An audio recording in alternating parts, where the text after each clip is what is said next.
Enforcement directorate ने जुमरात को popular front of India (PFI) के दफातर पर मुल्क भर में तलाशी ली, जिसमें बढ़ते हुए शकूक व शबाहत के दरमियान माना जा रहा है कि ये तंजीम काल अदम तलबा की इस्लामी तहरीक बराए हिंदुस्तान (सिमी) का मुस्तआर किस्म हो सकती है। ईडी ने 2018 में दर्ज मनी लॉन्ड्रिंग केस में पीएफआई से वाबस्ता अफराद और उनके दफातर पर 9 रियासतों में तलाशी ली।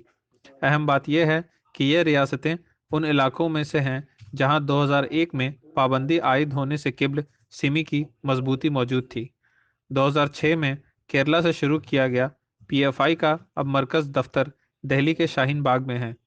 आलमी सतह पर बुनियाद परस्त तंजीमों के जरिए एक मुख्तलिफ नाम के हसूल को छलावरन के तौर पर इस्तेमाल किया जाता है ताकि वो कार्रवाइयों से बच सकें और अपनी सरगर्मियां जारी रखें।